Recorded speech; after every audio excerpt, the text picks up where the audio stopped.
right. Hey, everybody. Welcome back to HR Heretics. Today we have Nathan Tanner joining us as a guest. Nathan was at LinkedIn before joining DoorDash as an HR leader. That's where him and I worked together. He was then the head of people at Neighbor and is now one of the best leadership coaches that I know. So, Nathan, thanks so much for joining us. Good to be here. Thank you so much for having me. Big fan of the show and stoked to be joining today. Great to Love it, have you, my man. friend. Nathan also has a book coming out called The Unconquerable Leader. For whatever reason, he had me write like a little blurb in the intro that may help, probably will hurt the book, candidly. So everyone, please check that out. And Nathan, actually where I want to get into is with coaching. Like this is going to be the focus of this episode. And why did you want to become a coach? Yeah. So I had actually, when I moved into HR, I met a couple of coaches. It was actually first at LinkedIn. I was responsible for vetting coaches for this high development, high potential leadership program that we had. And I just thought like that would be the coolest job ever, the coolest job. But it wasn't until I had this experience at DoorDash that I really started moving in that direction. Like DoorDash was an incredibly rewarding place to work. It was a very challenging time period and challenging role for me. And I just had this moment a couple of years in where I just felt completely stretched and I couldn't stretch anymore. Like work responsibilities, personal responsibilities. We had 3 kids at the time. We have 4 now. Church responsibilities, just like everything came crashing down. And I literally found myself one Sunday morning, like on the floor, like crying uncontrollably. And it hit me so hard of like, I can't do this anymore. Like, I got to get my stuff together. Like, if I'm going to show up for other people, I need to better take care of myself. And so I actually went out and hired a coach. I worked on a lot of different things. And the experience I had working with a coach, plus all the HR experience that I had, put me on that path to then ultimately becoming a coach and helping people who are in situations like that, where they're struggling with work and all the responsibilities to make real progress. So, Wow, yeah, you cover this in the book, and it leads off like the book, and it's very visceral when you read it. And when you mentioned DoorDash being really rewarding, but also really tough, I can attest to that. I mean, it was. I think all of us at that point in time, as the company is in hyper growth, we're just like hanging on, trying to keep up with everything going on. I mean, it was incredibly intense, and I had similar moments. And so you get a coach, and it kind of starts to impact you, and now you are a coach. I think there's still a lot of people that don't believe in coaching and are skeptical of like, why should I be thinking about a coach, or like what will a coach do for me? And so help the audience understand, like, what does a good coach actually do for the buyer?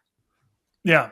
So high level, any coach you're going to work with is going to help you accomplish your goals. I have yet to find a client that I work with who shows up to a first conversation and says, "I don't believe in coaching. You persuade me." It just hasn't happened. But what I have found is a lot of people who are like completely in over their heads and in the biggest job they've ever had before, whether they're a startup CEO, head of people, whatever it may be.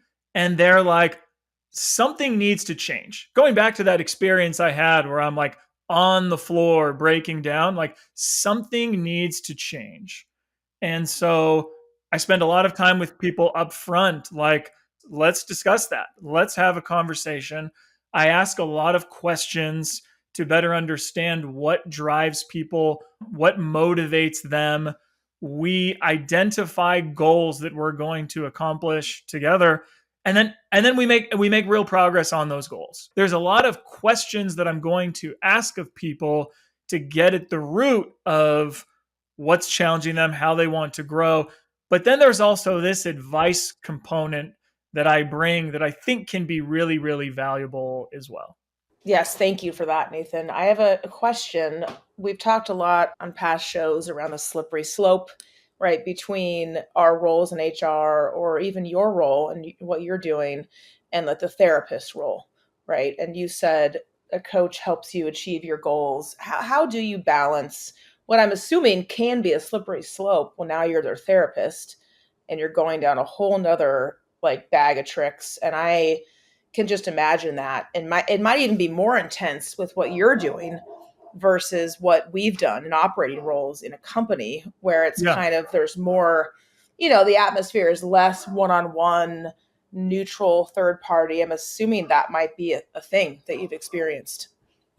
Yeah. Well, first off, so I was an HR leader for a while before becoming a coach, and I often told myself like I am doing coaching in this role. And yes, it's true.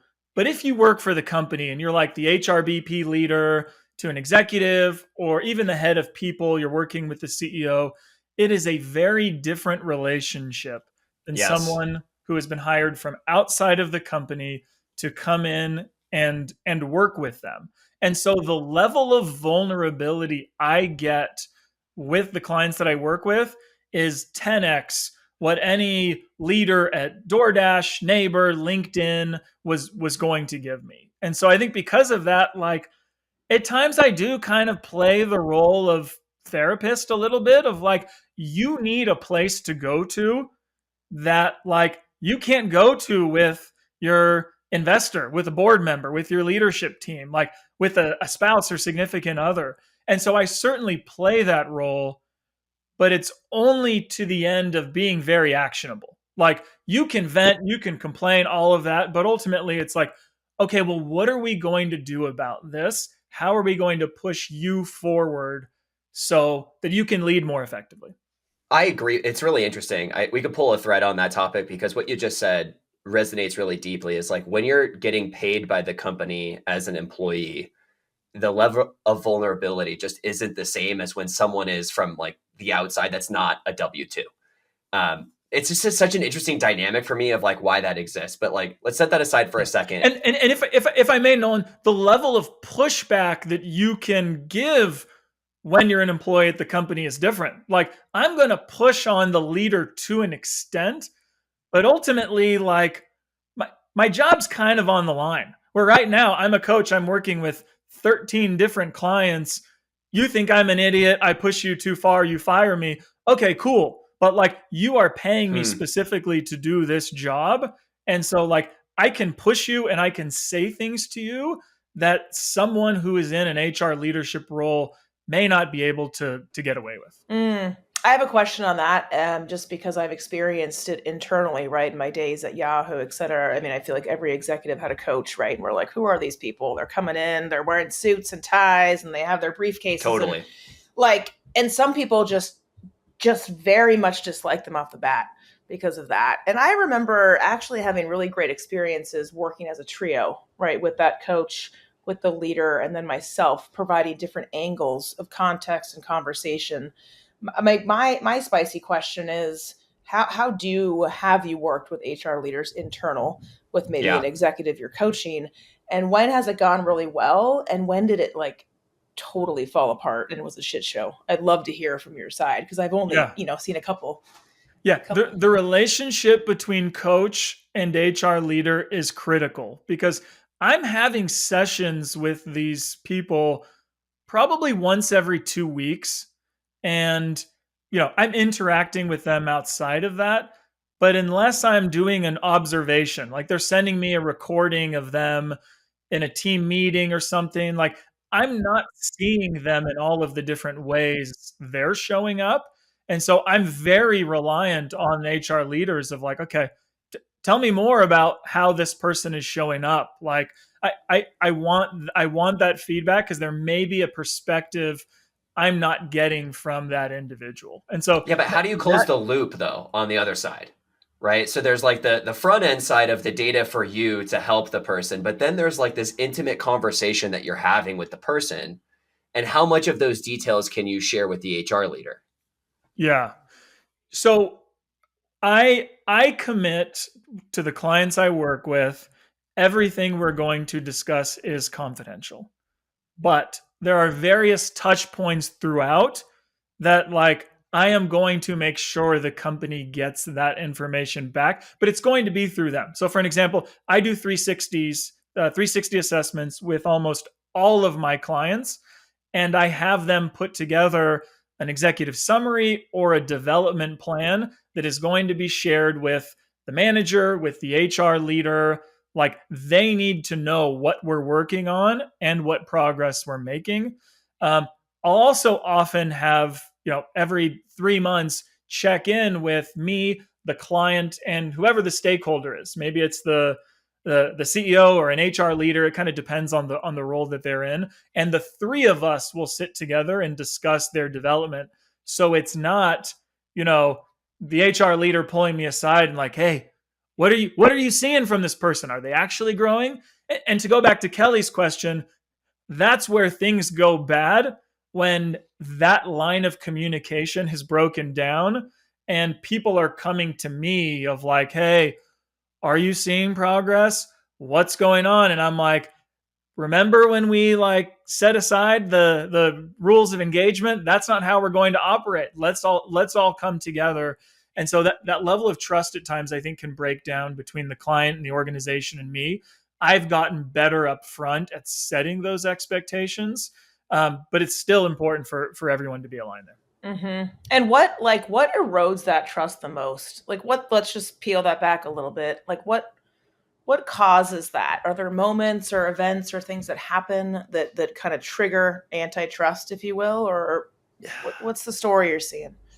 You 9 times out of 10, it's when the individual being coached doesn't really want to be there or wasn't fully committed, and like HR or the executive who reached out to me was like, hey, we have someone we want you to work with, and the organization has one set of goals and this person has a completely different set of goals. And so, I have, fortunately, I'm in a situation where I can kind of push back on those engagements when I see them. But sometimes it seems like the individual's committed and they're not. And so that's when things really, really break down, is like, I'm there to coach the person and the person does not want to engage at all. So makes sense. Nathan, tell us about, in your mind, what makes a great coach and how should a potential client assess for those traits? Yeah. I think the first thing that makes for a great coach is experience. Like, you don't need to be a coach for 10, 15 years, but like, you have to have been in the arena doing interesting things.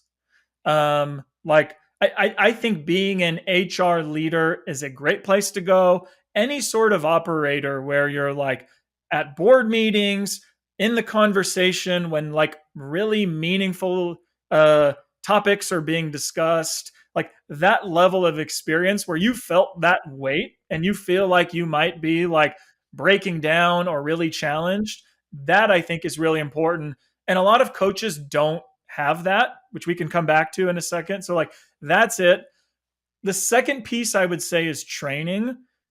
And I think when I say training, people may jump to certifications. I don't mean that, but like, can you ask powerful questions? Can you build trust with the person that you're working with?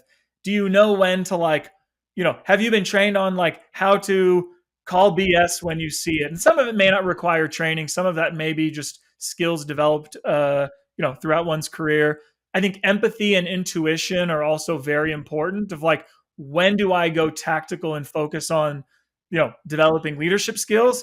And when am I like, you know what, you're telling yourself a really crappy story, or like you're saying something to me that doesn't resonate. I don't think you actually believe that. There's a level of accountability as well, of like pushing people when they don't do the things they say they're going to do. And then there's also like a level of like showing up, being proactive, having like good customer service, I would say, of like, just staying connected with people. And like, A successful coach requires 3 jobs. There's 3 jobs that you have to do. The first is to find clients. Like, you have to be able to find people and persuade them to work with you. The second is you actually have to coach them, which is where most of the people spend time on. And then the third is like, you are running a business. Assuming you're a self-employed individual, which I think most coaches are, like, you have to send invoices. You have to figure out your taxes. Like, you have to run the business around it. And like, if you are just good at 1 or 2 of those things, like, it's not going to work out. Yep. Hey everyone, we'll be right back in a moment after a word from our sponsors. There's a world where your CRM is powerful, easily configured, and deeply intuitive. Attio makes that a reality. Attio is a radically new CRM built specifically for the new era of companies. It's flexible, easily configures to your unique data structures, works for any go-to-market motion from self-serve to sales-led. Attio automatically enriches your contacts, syncs your emails and calendar, lets you create powerful reports, and quickly build Zapier-style automations. The next era of companies deserves more than a one-size-fits-all CRM with an outdated UX. Join 11 labs, replicate, modal, and more. Try Attio instantly at attio.com. That's ATTIO.com, and tell them Nolan and Kelly from HR Heretics sent you. And then how does a prospective client assess? So like, let's talk about the experience thing first. So I think this is a debated topic. You know, one of the issues that I have with the proliferation of coaching is that you have a bunch of people who have no experience in the arena. Mm-hmm. I call them like the weekend warriors who now, you know, they went on Friday, Saturday, Sunday, and now they're a certified life and executive coach. And they're out there telling people who are actually building real shit how to operate. Like, for me, that feels like it's a miss. And it just doesn't seem like relevant at all. So like, from an experience standpoint, should a client be optimizing for somebody who has like worked in similar types of companies, or what specifically do you mean by experience as it relates from the client's perspective? Yes. As I think about what you need, how you should go about assessing a coach, it's first and foremost, like, what have they actually done? I don't think if you're a head of marketing, I don't think you need to hire a coach who has been a head of marketing. Like, you should go out and find mentors and people who can give you like very specific advice on that. That may be a separate topic, but like, does this person understand the unique challenges that I am going through? And this is why I often work with startup CEOs, because like, I have been there. Like, I know what it's like when you're, I mean, I haven't been in that role, but I've been very, very close to people who are in that roles.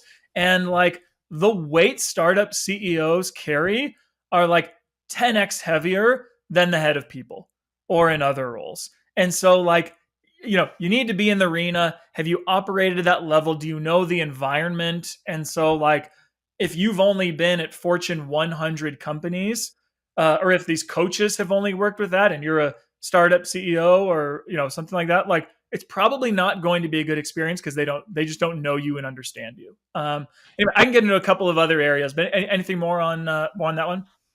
No, that one reminds me, there's a book out right now called Bad Therapy. And generally like the summary of that book is like, when you don't have experience and yet you are providing feedback as if you do have experience, it's a very dangerous game. And that's kind of what it sounds like. What you're saying there is like, you have lived life as a startup operator such that now you are uniquely qualified to provide advice to people that are going through that journey themselves. Yeah. And in this world, that matters a lot. I mean, it's everything. And no one's going to hire you to talk about theoretical models. They want you to help them get through the shit because you've done it before and you can help them see around the corners. Mm-hmm. And I am a trained, certified coach. I can walk through credentials. I don't think that is the end all be all. No one ever asks me like, where did you get certified? What was that process like? How thorough was it? They do all of the time ask me, tell me about your experience at DoorDash. tell me about your experience at Neighbor or coaching other people who are in similar situations to me. And so it does matter quite a bit. And something too that's important, and I think why people will often work with me, and I recommend they do this with others, of like, I lead from the perspective of a coach. And what I mean by that is I lead with questions, I challenge assumptions, I'll call BS if I see it. Like, I am a trusted thought partner, and I will help people to try and see all sides of a challenge before them ultimately making the decision.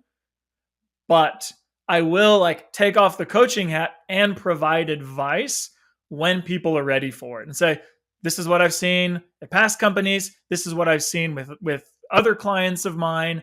And that, I think, is a tricky balance, because if you just lead from experience and advice, I don't think it's super valuable. But if you only lead with questions and you're only like, well, what do you think you should do, Nolan? What do you think you should do, Kelly? And you're like, That's I don't know. pedantic. Tell me, Nathan. Like, I Yeah. genuinely need help on this. Like, that's not going to work either. And so it is a tricky balance of like, when do I bring in the advice piece versus like keeping what I call the coaching hat on?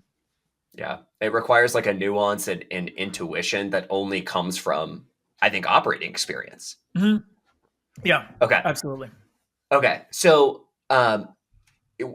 I've worked with 3 coaches now personally, and I find that in the 9 to 12 month range, I have like extracted 80% of their brain, and I kind of know what they're going to tell me in the session. Is my take is like, that's the time to like go and get a new coach and see if there's like other tools that I need to add to my tool belt. And so I've said in the past that I think you should fire your coach every 9 to 12 months. What's your take on that? All of my engagements start with 6-month commitments. I would probably do a year if I felt that people were willing to, because when you jump into a coaching relationship, you're kind of jumping into the unknown a little bit. I mean, I do free sessions with clients before they sign on, so they get a sense of what Smart. coaching feels like. Yep. And I find that to be valuable for them to assess whether I'm a fit, but also for me to understand, like, do I want to spend a lot of time with this person? And so I start with 6-month commitments. Generally, we renew for another 6 months. Nolan, it's funny. I went back and looked at the data of the average tenure, if you will, of my clients, and it is just over 1 year. And while I think many of the clients I work with get value from working with me much longer, some people I've been working with for 3 or 4 years, because they're facing new and different challenges. What you brought up makes a ton of sense of like, I hope that this is a relationship that ultimately you graduate from or move on from. And in your mind, you're thinking, oh, I wish I had a session with Nathan right now. If I was going to ask him this question, what might he push me on? Or what advice might he give? And like, maybe I can shortcut this and figure it out myself. There's nothing wrong with people who want to continually work with a coach for much, much longer. But like, I find out, at least for me, people are working with me for about a year, and I am totally okay with that. Is that a weekly session, Nathan, I'm assuming, or how does that work monthly? For me, it's generally every 2 weeks for an hour. We spend a little bit more time up front, getting to know each other, usually doing a 360 or some other assessment early on. But on an ongoing basis, it's generally every 2 weeks for an hour with, communication in between those. Yeah. You mentioned this is a business, and this is essentially like this is your revenue stream. How do you balance the line of like, well, this is ARR on the table for me versus this client is ready to graduate? It is a really good question. For me, I did not get into coaching to maximize revenue or create a business that I hope to just grow at 10, 20, 30% every single year. I did it because I wanted to make like meaningful change in people's lives. And I also wanted to make money. Like that is also a very important piece to this.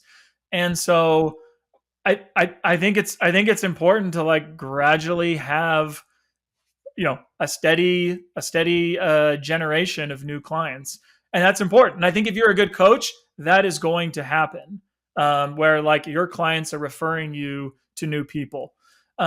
Also, it's just fun early on in the process, like to work with someone new and like, oh, this is a completely different person. Like it can grow a little stale at times, and I do everything I can to avoid that. But the coaching relationship uh, can at times like get a little bit stale, and so I love starting with new people and building that relationship and figuring it out over Yeah. time. How do you find new people, Nathan? Like how have they come to you? What's your limit, right? Balancing quality and quantity, right? To Nolan's Yeah. ask on the revenue. If it's there, you say no because of certain reasons. And lastly, remote versus in person. Do you ever make a point to go find folks in person and be like, listen, we're in different states. We got to meet in person at least 3 times a year or something like that? Yeah, yeah. So most of well, maybe I'll start with the last part of your question. I live in southern Utah. Most of my network is in the Bay Area and some of it in the Salt Lake area. So I'm in those places, quite a bit. I Mm-hmm. love meeting with clients in person. Like one of the challenges of being self-employed and working from home is like a lot of times it's just me, and it's really really Right. fun to meet with people. So every couple months I'll travel to meet with clients in person. Awesome. But the consistent sessions are done over Zoom or over the phone. I have one client who only meets over the phone. He refuses to talk over Zoom, and like I actually kind of like that, which is a separate conversation. Um, but in terms of finding clients, early on when I was going through the certification process, and this is why it was valuable for me, I had to hit 100 hours of coaching and it had to be paid. So early on, like I'm working with anybody who will work with me. Some of them are at DoorDash, which is where I was when I got certified. Others are just like kind of friends and family. And even those people weren't paying me that much. It built relationships. And so Yeah. now those people have referred me to others, and that continues to happen. So the number one source of new clients is current or past clients. I'll get a decent amount of introductions from VCs, which has been really helpful. Like they see a portfolio company, a leader in their portfolio company they want to hire a coach for. Um, I'm fairly active on social media, mainly LinkedIn. I'll Yeah. post once or twice a week. That will occasionally lead to someone new, but I think more than anything, it probably reminds people of what I do. Not that I post like, hey, everyone, I'm a coach, hire me, but just like trying to put out good content regularly is like, oh, yeah, he's a coach. Maybe I should work with them. Right. Right. Um, what hasn't worked? I joined this coaching marketplace, and I won't share the name, but like it was the most arduous process to like get selected and get picked. And I was like, cool. Once I make it, I won't have to worry about business development. Like clients are just going to be Yeah. like referred left and right. And I have gotten zero clients from that. And so I think that's one thing for coaches or potential coaches to be aware of like, there are a lot of promises and opportunities around like, you know, easy business development or easy opportunities, or so it seems, but like almost everything has just come from my network, from people that I know, and those are relationships that have been built over decades. You For have to sure. build your own book. Like there is just no substitute for building your own book. So you guys put out an excellent episode. I'm gonna plug you guys if that's okay.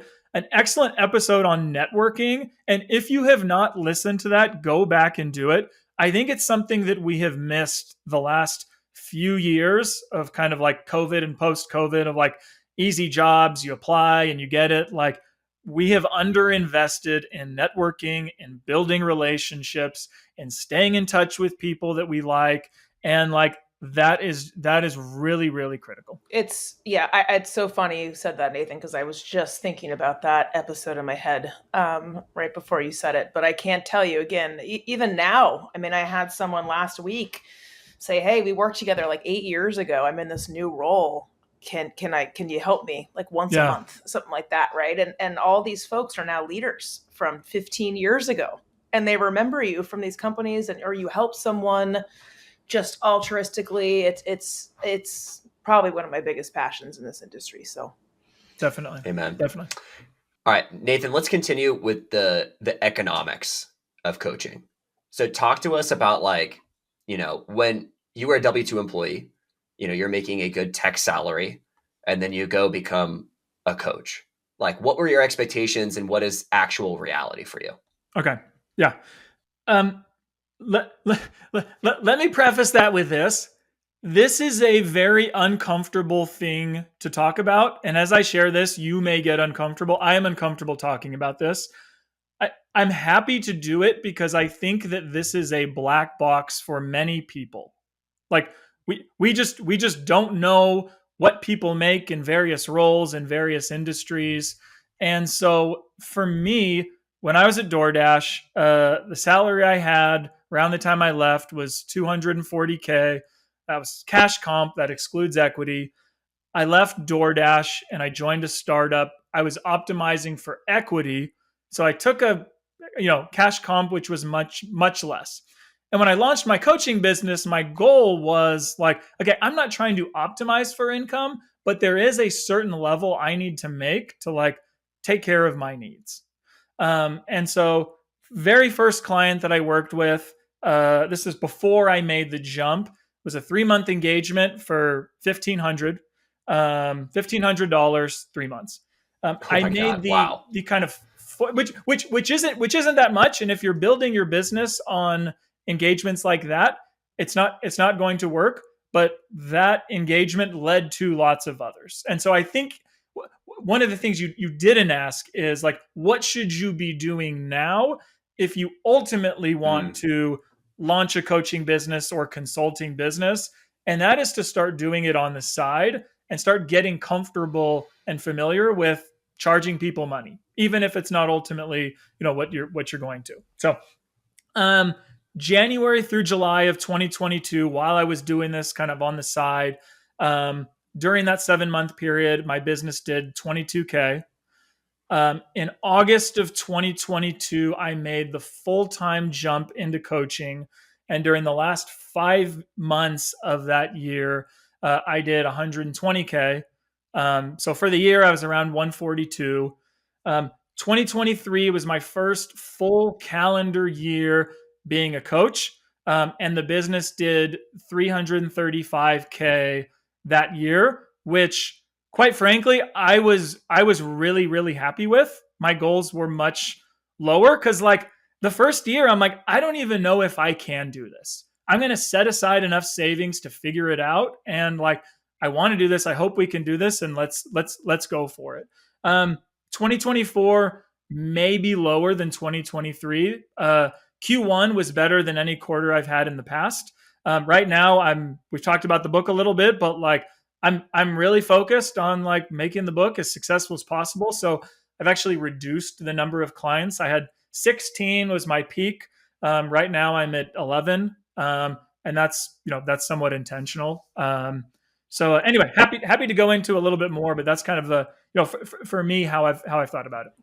That's awesome. And for those of us, myself included, thinking about at some point going independent into consulting, right? That 335K might seem like a shit ton of money, but remember, that's not your salary at DoorDash when your benefits are covered, everything else. So you're having to fund a lot of stuff out of that. Yeah. So it's not uncommon for even a 500K annual salary to kind of be just enough considering all the other things you have to do on your own. Yeah. And it's a great point. And I found that it's really lumpy.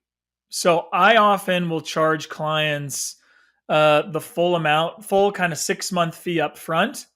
Sometimes it's split across 3 different payments. And so I have months sometimes that are larger than the next 3 months. Interesting. And it's very different. Like you're in a salaried role and you get your paycheck and you can manage to that. Where me, like if all the money comes in and I go spend all that money, like I might bring in 2,000 the next month, and it's like, okay, well now I'm now I'm in a world of hurt. Yeah. So I love this. I love how we're demystifying this because you're right. It has been a black box. Everyone's like, oh, these fancy exec coaches, they're making all this money. What are they doing? So it's actually very helpful. And how do you get these rates? I mean, is there a Compensia or Radford for executive coaching? How do you know? yeah, it's a really good question. So I heard in the research that I did, I saw this. I remember when I was making the jump that the average coach makes $50K in their first year, and 30% of coaches don't make it past year one. And so like it can be really hard. I know coaches who are all over the place. You know, Mm-hmm. 100K for a 6-month engagement, or coaches who are like a very, very, very small fraction of that. And so I share this not to say this is good, this is bad. It's really a wild, wild west. And so there isn't a compensia. I've talked to coaches, and some of them I've built a relationship, and they've told me where they're at. Some are much, much higher than where I was at last year. Others are lower. And I think it also really depends on like, what are you optimizing for? Like if you're trying to maximize individual compensation, this may not be the route for you. You may be better off going out and getting a corporate job. But yeah, I mean, it depends. There's so many different variables. The other thing I've noticed, even with consulting, as we've seen it through Continuum, is that every single one of these consultant markets are N of one. Like, and so are you in demand? Is your specific skill in demand? And are other people saying things about you that make you even more in demand? Yeah. And so like the rates we've seen the delta is massive between the top end and the low end. And it's the number one question we get is like, well, what should I charge? And I always tell people is like, well, if you're asking that question, it should be lower than you think. Mm-hmm. Because if you don't know the answer to that question, you don't have enough reps and you don't have a line out the door waiting for you. Yeah. And once you start building your book and you have a line out the door, that's the time to start increasing rates. I'm actually curious, Nathan, is that what you did with your book? Yeah. And that was a very intentional decision for me. When I launched, I was one of the things I was optimizing for was the number of clients that I had. It wasn't revenue. I wanted to get to 10 clients as quickly as possible. And I was very intentional because I knew I was at a Series B startup. That's what I knew. That's what I understood. I intentionally went after seed, Series A, Series B CEOs who were underserved and had never hired a coach before. If I would have gone out and like, okay, I'm just going to target the Fortune 500 companies or the top 10 tech companies, like it would have been a bloodbath because like coaches are swarming these companies and they have all the relationships. But every time I talked to a startup CEO, their decision was, do I hire Nathan or do I do nothing? And so then I came in at a rate that like some of my coaching friends would laugh at. And I'm like, I don't care. That's not what I'm optimizing for. And so over time, I have been able I still work with startup CEOs a lot, but I've been able to work with larger companies where you can charge a higher rate. And so there's a little bit of a balance that's come with that. And then you get in the situation of like, okay, I have 14 clients right now. You want to work together? Cool. Like, here's the new rate. Here's what it's worth to me. One last question on that. Like, do you need a bunch of fancy collateral, right? Websites and this and that. I mean, how do you think about representing yourself? What do you need to have out there? I know we don't have business cards anymore, right? Yeah. Who has those? I wish we had business cards. I know. I always kind of liked them. Yeah. So I am on LinkedIn. Obviously, I created a landing page. It's nathantanner.net. It's just my name. I think it's good to have a landing page. Like my writing's on there, but like it's not fancy. I mean, I might have invested $1,000, $1,500 into it. Like you could spend 10, 15K, way more than that and create a beautiful, beautiful website. And I just don't think it's necessary because, like, I don't know, you two are smart and in the market. How often do you look at someone's website and think, oh, wow, this is a really cool website. I want to do business with this person. Literally never. Never. Okay. Yeah. But I will say there's an aspect of the deck that could be potentially helpful. Like, do you share especially if the buyer, or maybe rather the decision maker is different than the client? How do you navigate like when that situation happens? Yeah. So when I work with startup CEOs, the decision maker is the client. Yeah, exactly. And I love that because you get into like budget, and it's like the budget is, does the CEO want to work with this person? I decided it. And you're done. You get to larger companies and it often is very different, and you're working with an HR leader and they're like, we only hire coaches at this rate. Like that is what we do. Then I think a website might be a little more valuable. I have a 3-pager that I've put together that has my bio, my perspective on coaching, a few endorsements from clients, and I'll send that out to people. I think it's helpful to have that. I think it's good to have some collateral, but like there's you should set a certain number of hours of like, this is how much I'm investing in collateral and no more, because it's so easy to live in your own head and just like, I'm going to spend all my time on this. And the reality is like, you should be talking to people or coaching people or interacting with people. Like that's where it's going to come from. The number of people who have just randomly reached out from my website, I might have gotten one client of all of the people that I've worked with. Yeah. Networking and word of mouth. That's it. Yeah. Nathan, this has been incredibly helpful. I really appreciate your transparency. I know it can be taboo to talk about these topics, but as my manager from DoorDash, Andrew Monday, he told me how much money he made in the IPO, and I'll never forget it. He said, "I'm not telling you to brag. I'm telling you so you can learn what to do when you make this much money." Mm-hmm. And I think the same is true in this situation for all coaches either out there right now or people that are thinking about coaching or even clients. This is super helpful information for people. One last thing I just want to compliment you on as a friend. You and I have been having these discussions for probably like 4 or 5 years. And I remember going back to when, you were really thinking about it, and it was a tough time in the economy. And I remember giving you advice. I was like, dude, I don't know. Like, you told me not to do it. Yeah, exactly. I was like, I don't know right now. Like it's really bad out there. And what I love about what you did is that you burned the boats and you went all the way in. And I think if more people do that in life, when you forge into the unknown and you don't know what's going to happen, you become more resilient.